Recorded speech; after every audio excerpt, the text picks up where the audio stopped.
జకర్యా గ్రంథం 12వ అధ్యాయం 1వ వచనం. దేవోక్తి ఇజ్రాయేలును గురించి వచ్చిన యెహోవా వాక్కు, ఆకాశ మండలమును విశాలపరిచి భూమికి పునాది వేసి మనుషుల అంతరంగంలో జీవాత్మను సృజించు యెహోవా సెలవిచ్చినదేమనగా. స్తోత్రం దేవా సర్వోన్నతుడా. ఈ సమయంలో నీ యొక్క వాక్యాన్ని ధ్యానిస్తూ ఉండగా మాతో మాట్లాడి ప్రతి వారికి వినగల చెవి గ్రహించగల అనుగ్రహించమని నజరేయుడైన యేసు నామములో ప్రార్థించి నమ్మి పొందుకున్నాం తండ్రి, ఆమేన్. నేను యెరూషలేము చుట్టూనున్న జనులందరికీ మత్తు పుట్టించు పాత్రగా చేయబోచున్నాను. శత్రులు యెరూషలేమునకు ముట్టడి వేయగా అది యూదా మీదకి వచ్చును. హల్లెలూయా. ఇక్కడ ఇజ్రాయేలుకు అన్యజాతులతో సంఘర్షణ, మరి శత్రు రాజ్యాలన్నీ ఒకటైపోయి యెరూషలేముపై దాడి చేస్తున్నాయి. అయితే అవన్నీ కూడా అంతరించిపోతాయి. దేవుని యందు విశ్వసించినటువంటి నాయకులు మాత్రమే జయిస్తారు. ఇది యెరూషలేమును గురించినటువంటి దైవోక్తి, అనగా యెహోవా వాక్కు. ఆకాశ మండలమును విశాలపరిచినటువంటి యెహోవా ఆయన సృష్టికర్త. వాగ్దానం నెరవేర్చుటకు ఆయన సమర్థుడు. హల్లెలూయా. ఇక్కడ మనం గమనించినట్లయితే ప్రియులారా, జకర్యా గ్రంథం 12వ అధ్యాయంలో మొదటి 2-3 వచనాలు ధ్యానించినట్లయితే ఇక్కడ చాలా అద్భుతమైనటువంటి విషయాలు దేవుడు చదివిస్తున్నాడు. మెస్సయ్య రాబోయేటువంటి ముందు మహాశ్రమల కాలాంతంలో విశ్వవ్యాప్తమైనటువంటి యుద్ధం అన్నమాట. లూకా సువార్త 21:24 వారు కత్తివాత కూరుదురు, చెరపట్టబడిన వారై సమస్తమైనటువంటి అన్యజనముల మధ్యకు పోదురు. అన్యజనముల కాలములు సంపూర్ణమగు వరకు యెరూషలేము అన్యజనముల చేత త్రొక్కబడును. జకర్యా 12:4 మనం చూసినట్లయితే ఇదే యెహోవా వాక్కు ఆ దినమందు అంటున్నాడు. కాబట్టి ఇక్కడ దేవుడు యూదా వారి మీద దృష్టించి వారిని కాపాడుతాడు. జకర్యా 12:5-6 మనం చదువుకుంటూ ఉన్నట్లయితే, ఆ దినం నేను యూదా అధికారులను కట్టెల క్రింద నిప్పులుగాను పనల క్రింద దివిటీలుగాను చేతును, వారు నలుదిక్కులను ఉన్నటువంటి జనములనందరినీ దహించుదురు. యెరూషలేమును దేవుడు ప్రత్యేకమైనటువంటి శ్రద్ధతో కాపాడుతాడు. అలాగే దేవుడు తన కుమారుడైన యేసుక్రీస్తు వధువైనటువంటి సంగమ పక్షాన ఉన్నాడు. ఈ యొక్క వాక్య ధ్యానంలో జకర్యాకు 2వ దేవోక్తి వచ్చింది. ఈ దేవోక్తిలో యేసుక్రీస్తు ప్రభువారి 2వ రాకడ ప్రవచనం ఉన్నది. 1000 ఏండ్ల పరిపాలన దర్శనం ఉన్నది. దేవుని తుది కార్యక్రమము జకర్యా గ్రంథం 12-13 అధ్యాయాల్లో ప్రవక్త ద్వారా మరి బయలుపరచబడింది. 11వ అధ్యాయంలో మంచి కాపరి గురించి రాయబడినది. మంచి కాపరి గొర్రెల కోసం తన ప్రాణాన్ని పెట్టాడు. అయితే ఆ కాపరిని వారు తిరస్కరించారు. దేవునికి స్తోత్రం. ఆయనను 30 వెండి రూకలకు అమ్మివేశారు. ఇది ఎంతో చౌకబేరం అన్నమాట.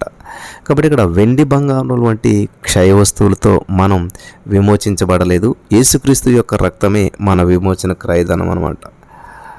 యోహాను సువార్త 5:43 నేను నా తండ్రి నామమున వచ్చి ఉన్నాను, మీరు నన్ను అంగీకరింపరు. మరియొకడు తన నామమున వచ్చినట్లు వారిని అంగీకరింతురు. మరియొకడు కపట కాపరి, వాడే అంత్యక్రీస్తు. వీరు వారిని అంగీకరిస్తారు. సంఘం పైకెత్తబడిన తర్వాత యేసుక్రీస్తు మంచి కాపరిగా అందరికీ కూడా మరి ప్రకటించబడిన తర్వాత పనికిమాలినటువంటి కాపరి వచ్చి అందరినీ మోసం చేస్తాడు. అంత్యక్రీస్తు అందరినీ కూడా మహాశ్రమల కాలానికి నడిపిస్తాడు. యేసు 1000 ఏండ్ల పాలనకు నడిపిస్తాడు. 1000 ఏండ్ల పాలన కాలంలో యెరూషలేమే రాజధాని నగరం. అంత్యక్రీస్తు బారి నుంచి దేవుడు తన ప్రజలను ఎలా కాపాడేది దేవుడు తెలియజేస్తూ ఉన్నాడు. లోకం పట్ల, ఇజ్రాయేల్ పట్ల దేవుడు ఏమి చేయబోచున్నాడో, ఆయన కార్యక్రమం ఏమిటో ప్రవచనాలు మనకు తేటతెల్లం చేస్తూ ఉన్నాయి. 12వ అధ్యాయంలో యెరూషలేము ముట్టడి, విడుదల చిట్ట చివరిసారి పేర్కొనబడ్డాయి సంఘటనలు ఉన్నవి. ఈ అధ్యాయంలో యెరూషలేము అనేటువంటి మాట 10 సార్లు వస్తుంది. ఆ దినం అనేటువంటి మాట 7 సార్లు వస్తుంది. ఆ దినము మహాశ్రమలతో మొదలవుతుంది. ఆ దినము యేసుప్రభు వచ్చి రాజ్యం స్థాపించేటువంటి రోజు వరకు పొడిగించబడుతుంది. యెరూషలేము ఆ దినము అనేటువంటి మాటలు ఈ అధ్యాయంలో చర్చనీయాంశాలు. ఈ విషయాలను మనం పూర్తిగా నిర్దిష్టంగా తెలుసుకోవాలి. కొన్ని మాటలకు మనకు సరైన అర్థాలు తెలియకపోతే అంతా గజిబిజి అవుతుంది. లేని వాటికి అర్థాలు చెబితే అసలు అంశం మరుగైపోతుంది. కాబట్టి బైబిల్ ప్రవచనాల విషయంలో ఎంతో జాగ్రత్తగా ఉండాలి. ప్రభు దినము అనేటువంటి మాట జకర్యా గ్రంథంలో 18 సార్లు వస్తుంది. పెద్ద చిన్న ప్రవక్తల గ్రంథాలు ఈ మాట తరచుగా ప్రవచించబడటం విశేషం. మలాకి 4:5లో యెహోవా నియమించినటువంటి భయంకరమైన ఆ మహాదినం రాకమునుపు నేను ప్రవక్త యగు ఏలియాను మీ వద్దకు పంపుదును. ఈ యొక్క అంశము పాత నిబంధనలో ఎంతో ముఖ్యమైనటువంటిది. ప్రభు దినము అని చెప్పి, ప్రభు యొక్క దినం అని చెప్పి రెండు ఉన్నాయి. గమనించాలి, ప్రభు దినము, ప్రభు యొక్క దినం అని చెప్పి రెండు ఉన్నాయి. 2 Peter 3:8లో ప్రియులారా ఒక సంగతి మర్చిపోకూడదు, ఏమనగా ప్రభు దృష్టికి ఒక దినము 1000 సంవత్సరాల వలెను, 1000 సంవత్సరాలు ఒక దినం వలె ఉన్నాయి. ప్రవచనాల్లో జరుగుతుందని చెప్పిందంతా కూడా 24 గంటల్లో జరుగుతుందని కాదు, కానీ మహాశ్రమలు గమనించాలి. 1000 ఏండ్ల పరిపాలన, ఈ యొక్క సంఘటనలన్నీ ప్రభు యొక్క దినమే. 1 Thessalonians 5:2లో రాత్రివేళ దొంగ ఎలాగో వచ్చినో ప్రభు దినము వచ్చునని మీకు తెలియను, అలాగే ప్రభు దినం ఉంటుందని. ఆ దినము ఈ రోజు వరకు కూడా ఇంకా రాలేదు, వస్తుందని చెప్పి ప్రవచనం. ప్రభు యొక్క దినం మహాశ్రమల కాలం, అది విషాద వార్తే. 1000 ఏండ్ల పరిపాలన, అది మంచి వార్తే. ప్రభు యొక్క దినం అంటే ఈ రెండు అని చెప్పి గ్రహించాలి. 12వ అధ్యాయం మీరు ఈ యొక్క జకర్యా గ్రంథం 12వ అధ్యాయం 2-3 వచనాల్లో విషాద వార్త ఉన్నది. మరి గమనించాలి. నేను యెరూషలేము చుట్టూ ఉన్న జనులందరికీ మత్తు పుట్టించు పాత్రగా చేయబోచున్నాను అన్నాడు. ఆ దినమందు నేను యెరూషలేమును సమస్తమైనటువంటి జనులకు బరువైనటువంటి రాయిగా చేతును, దానిని ఎత్తి మోయువారందరూ కూడా మిక్కిలి గాయపడుదురు, భూజనులందరూ కూడా దానికి విరోధులై కూడుదురు. హల్లెలూయా. జకర్యా 14:8లో ఆ దినమున జీవజలముల యెరూషలేములో నుండి పారు, సగము తూర్పు సముద్రమునకు, సగం పడమటి సముద్రమునకును దిగును. వేసవి కాలమందు మరి చలికాలమందును అలాగనే జరుగును. జకర్యా 12వ అధ్యాయంలో విషాద వార్త ఉన్నది. ఇందులో మహాశ్రమల కాలం గురించి ఉన్నది. యెరూషలేము ముట్టడి మనం చూస్తూ ఉన్నాం. 30వ అధ్యాయం 5వ వచనంలో యెహోవా ఇట్లనెను, సమాధానము లేనటువంటి కాలమున భీతి చేతను దిగులు చేతను జనులు మరి కేకలు వేయిచు వినిచున్నారు. 30వ అధ్యాయం 6వ వచనం, మీరు విచారించి తెలుసుకునడి, పురుషులు ప్రసూతి వేదనతో పిల్లలను కందురా, ప్రసవ వేదన పడు స్త్రీల వలె పురుషులు అందరూ నడుము మీద చేతులుంచుకున్నట్టు వారి ముఖము తెల్లబడినకు కనబడుచున్నదేమి? అయ్యో, ఎంత భయంకరమైన దినం! అటు దినము మరి ఒకటి రాదు, అది యాకోబు సంతతి వారికి ఆపద తెచ్చినటువంటిది అని చెప్తున్నాడు ఇక్కడ. దానియేలు గ్రంథం 12వ వచనంలో ఆ కాలమందు నీ జనులు పక్షమున నిలిచినట్టి మహా అధిపత్యకు మీకాయేలు వచ్చును. అప్పుడు నీ జనులు రాజ్యముగా కూడినటువంటి కాలం మొదలుకొని ఈ కాలం వరకు ఎన్నటికీ నీ కలుగనంత ఆపద కలుగును. అయితే నీ జనుల్లో గ్రంథమునందు ఇక్కడ మరి చూస్తూ ఉన్నాం. మత్తయి సువార్త 24:21లో లోకారంభం నుండి ఇప్పటి వరకు అటువంటి శ్రమ కలగలేదు, ఇక ఎప్పుడునూ కలగబోదు. హల్లెలూయా. ఆ దినములో తక్కువ చేయబడకపోయిన ఎడల ఏ శరీరీ తప్పించుకొనడు, ఏర్పరచబడినటువంటి వారి నిమిత్తం ఆ దినములో తక్కువ చేయబడును. జకర్యా గ్రంథం 12వ అధ్యాయంలో శ్రమల కాలం గురించి చెప్పబడింది. మరి దేవోక్తి అంటే భారము, తీర్పు వారి మీదకు వస్తుంది. హెర్మగెద్దోనుకు ముందు యెరూషలేము పట్టబడింది. జకర్యా దేవుడు చెప్పిన దాన్నే ఉన్నట్టుగా ప్రవచనం చెప్తూ ఉన్నాడు. దేవుని గురించినటువంటి 3 ముఖ్యమైనటువంటి సత్యాలను జకర్యా పునరుద్ఘాటిస్తూ ఉన్నాడు. ఒకటి, ఆయన మరి ఆకాశ మండలను విశాలపరిచిన వాడు. కీర్తనల 19:1లో ఆకాశములు దేవుని మహిమని వివరించుచున్నవి, అంతరిక్షం ఆయన చేతి పనిని ప్రచురపరచుచున్నది. హల్లెలూయా, దేవునికి స్తోత్రం. ఇదంతా దేవుని చేతి పని. ఆకాశము, అంతరిక్షము, ఈ విశ్వమంతా కూడా దినదినము వ్యాకోచించుచున్నది. ఆకాశము, అంతరిక్షం, ఈ విశ్వమంతా కూడా మరి సృష్టికర్త యొక్క సృజనాత్మకమైనటువంటి సృష్టి. దేవుడు ఎంత గొప్పవాడో మనం గుర్తించి ఆయనను మనం మహిమపరచాలి. హల్లెలూయా. రెండవది, దేవుడు ఈ భూమికి జగత్ పునాది వేసినాడు.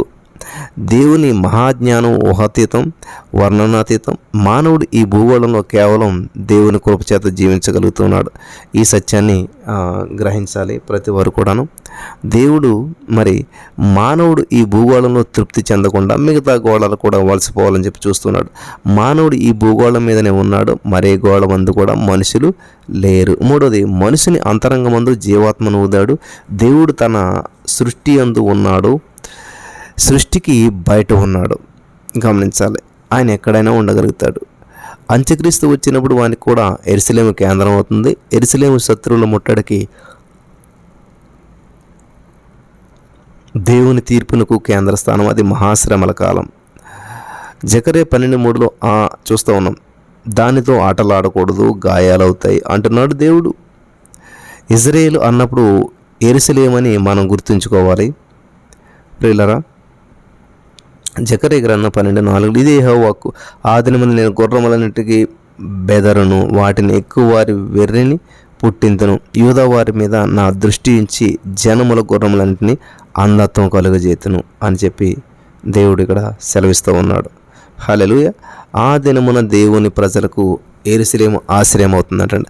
ఆ దినమున నేను యూదా అధికారులను కట్టెల క్రింద నిప్పులుగాను, మరి పనల క్రింద దివిటీలుగాను చేతును, వారు నలుదిక్కలను ఉన్నటువంటి జనములను అందరినీ పోగు చేస్తారని చెప్పి చూస్తున్నాడు. ఇక్కడ యెరూషలేముకే జయం, యెరూషలేమును నాశనం చేయడానికి వచ్చినటువంటి సైన్యములతో మరి దాని పక్షంగా దేవుడే పోరాడతాడంటండి. హల్లెలూయా. దేవునికి స్తోత్రం కలుగును గాక. 120 కీర్తన 1 వచ్చినాడు, యెహోవా పట్టణమును కాపాడిన దాని కావలి కాయవారు మేలుకు నుండి వ్యర్థమే. సామెతల 18:12లో ఆపత్తు రాకమునుపు నరుని హృదయము ఆశపడును, ఘనతకు ముందు వినయముండును. హల్లెలూయా. చూసారా, ఘనతకు ముందు ఏముంటుందంటండి? వినయం ఉంటుందంట. ఇక్కడ జకర్యా గ్రంథం 12వ అధ్యాయంలోనే 7వ వచనం నుంచి మనం చూసినట్లయితే కొన్ని ప్రాముఖ్యమైనటువంటి సత్యాలను దేవుడు మనకు తెలియజేస్తూ ఉన్నాడు.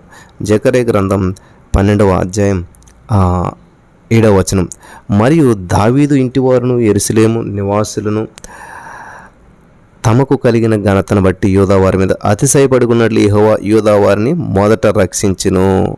ఆ కాలమున యెహోవా మరి దావీదు సంతతి వారు దేవుని ఇంటి వారును జనుల దృష్టికి యెహోవా దూతల వంటి వారుగా ఉందరు.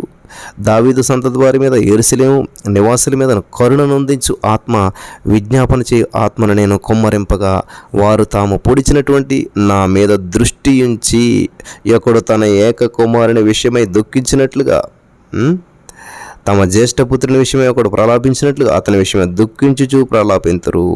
యెహోవా యూదా వారిని మొదట రక్షిస్తాడు అనగా ఆయన మొదటి నుండి యూదా వారిని ఎలా కాపాడినాడో ఇప్పుడు కూడా అలాగే కాపాడతాడు. దావీదు ఇంటివారు కానీ యెరూషలేము పౌరులు కానీ అతిశయించుటకు ఏదీ లేదు. దేవుని మహిమలో అందరికీ కూడా భాగం ఉన్నది. దేవుడు పక్షపాతి కాదు. దావీదు ఇంటివారు అంటే నాయకులు. యెరూషలేములో దేవుని పరిశుద్ధ ఆలయం ఉన్నది. అది ప్రాకారము గల పట్టణము. దేవుడు తన ప్రజలను వారు ఎక్కడ ఉన్నా సరే రక్షిస్తాడు, కాపాడతాడు. దేవుని సహాయం వల్లనే వారికి విజయం కలుగుతుంది. హల్లెలూయా. దేవునికి స్తోత్రం. దావీదు ఇంటివారంటే దావీదు వంశీకులు, దావీదు గోత్రికులు. యెరూషలేము నివాసులను దేవుడు బలపరుస్తాడు. వారిలో బలహీనుడు కూడా దావీదు అంతటా వీరుడవుతాడు. దావీదు సంతతి వారు దేవుని వంటి వారు అవుతారు. దేవుడే మరి రాజు.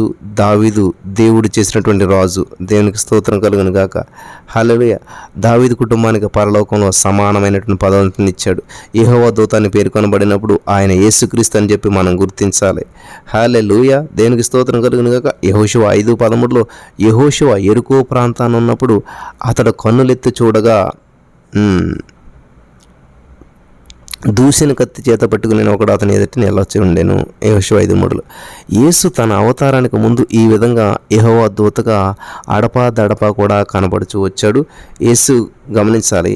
1 యోహాను 3:2లో ఆయన ప్రత్యక్షమైనప్పుడు ఆయన ఉన్నట్లుగానే ఆయనను చూతుము, గనుక ఆయనను పోలియుందుమని ఎరుగుదుము. హల్లెలూయా.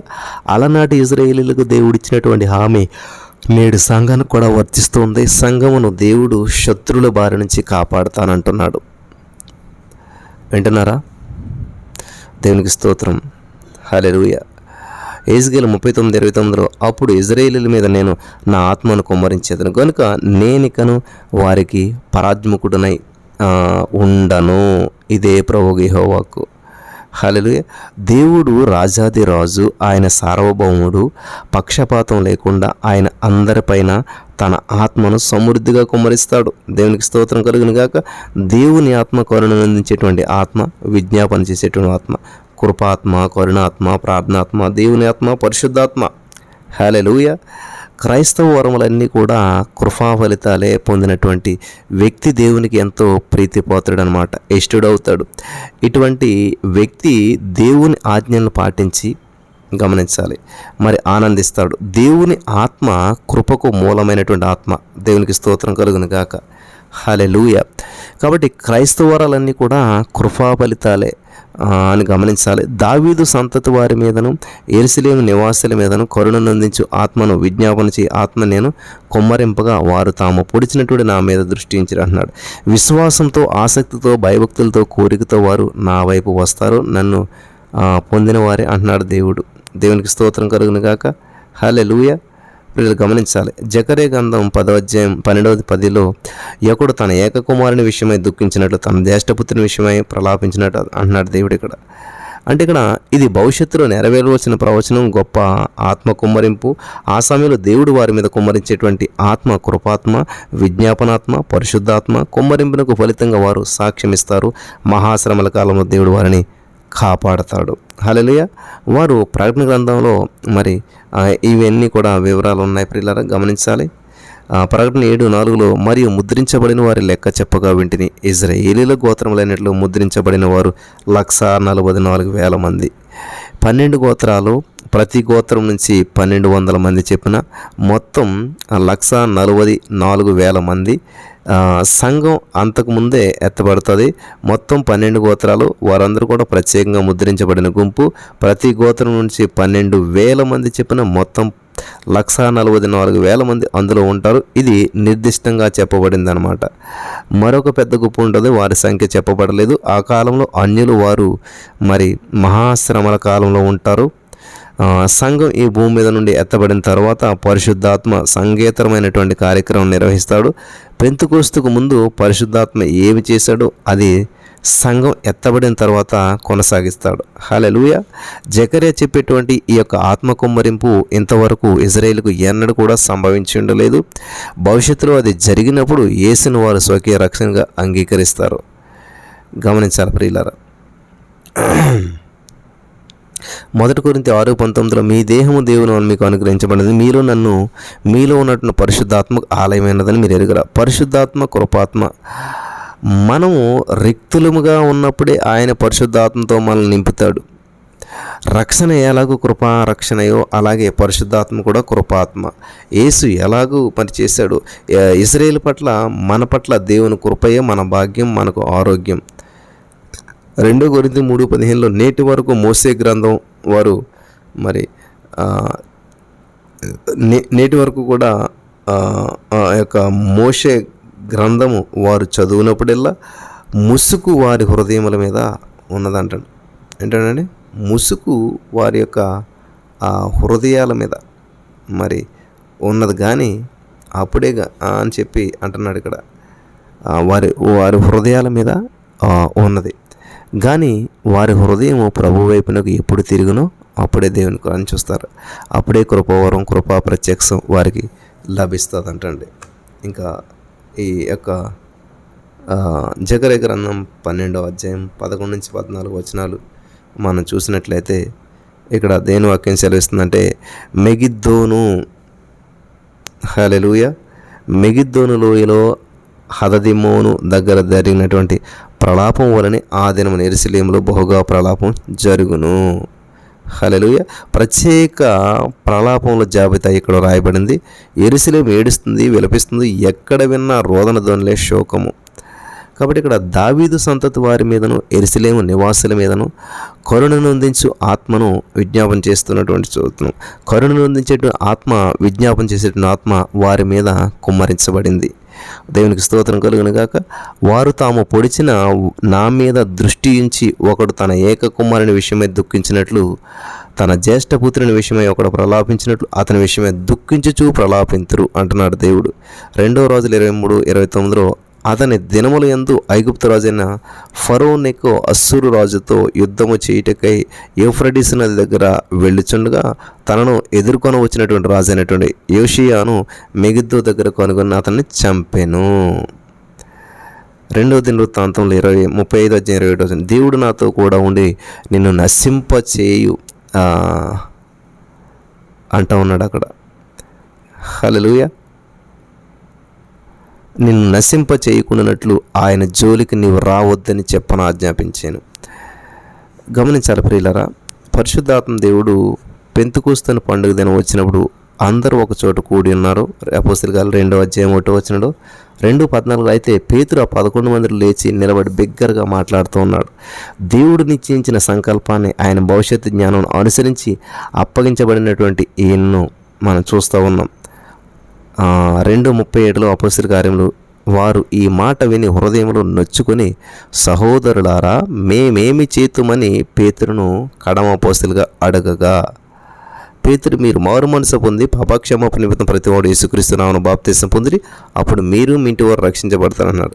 కాబట్టి యూతుల జాతీయ చరిత్రలో సుదూర భవిష్యత్తులో జకర్యా గ్రంథంలో ఉన్నట్టు మరీ భారీ ఎత్తున నెరవేరుతుందన్నమాట. హల్లెలూయా. వింటున్నారా? యూదులు ఒక జాతిగా ఈ కృపము అంతట్లోనూ ఉన్నారు. తాము పాడినటువంటి వారిని, తాము పొడిచిన వారిని అన్నప్పుడు ఇది క్రీస్తు శిలువ వేతను సూచిస్తుంది. యెహోవా అనినా యేసుక్రీస్తు అనినా ఒకటే. హల్లెలూయా. యెహోవా అన్నా యేసుక్రీస్తు అన్నా ఒకటే. ప్రభువా నీవెవడవని అతడు అడుగుగా ఆయన నీవు హింసిస్తున్న యేసునన్నాడు పౌలు గారితో యేసు ప్రభు వారు అపోస్తలుల 9:5. వింటున్నారా? యూదులు తమ ఇక్కడ గమనించినట్లయితే యూదులు తమ అభిషక్తుడు రక్షకుడు అయినటువంటి యేసును తిరస్కరించిన ఘోర పాపానికి దుఃఖిస్తారు అని చెప్పి జకర్యా ప్రవచించాడు. ప్రలాపం చేసినటువంటి వారి పేర్లు కొన్ని మాత్రమే ఇక్కడ ఉన్నాయి. ఇంకా చాలామంది ఈ కార్యక్రమంలో పాల్గొన్నవారు ఉన్నారు. ఈ వంశాలన్నీ కూడా ఇజ్రాయేల్ వారు అని చెప్పి గ్రహించాలి. దావీదు రాజుల వంశము, లేవి యాజక వంశం. ఇక్కడ యెహోవా ప్రత్యేకంగా యూదులను ఉద్దేశించే మాట్లాడుతూ ఉన్నాడు. ఈ పాఠం, ఈ యొక్క వాక్యం అంతట్లో మనం నేర్చుకునేటువంటి సత్యం ప్రాయశ్చిత్తం, పాపక్షమాపణ. 2 పేతురు 3:9 ఎవడును నశింపవలనని ఈ చెంపగా అందరూ మారు మనసు పొందవలనని కోరుచు మీ ఎడల దీర్ఘశాంతం గలవాడనై ఉన్నాడు. హల్లెలూయా. దేవునికి స్తోత్రం కలుగును గాక. దేవుని ఉద్దేశం అంతటను అందరూ మారు మనసు పొందాలి, నశించాలని ఎవరికి ఇష్టం ఉండదు. మనం మన పాపాలను ఒప్పుకుంటే ఆయన క్షమిస్తాడు, మనకు నూతన జన్మ ప్రసాదిస్తాడు. సిలువ వేయబడినటువంటి యేసు మన పశ్చాత్తాపానికి ప్రేరణ అన్నమాట. హల్లెలూయా. రోమా 10:9 అదేమనగా యేసు ప్రభువు నీ నోటితో ఒప్పుకొని దేవుడు మృతుల నుంచి ఆయన లేపినని నీ హృదయం విశ్వసించినట్ల నీవు రక్షించబడతావు. ఆమేన్. ఈ మాటల ద్వారా దేవుడు బలపరచును గాక. ఆమేన్.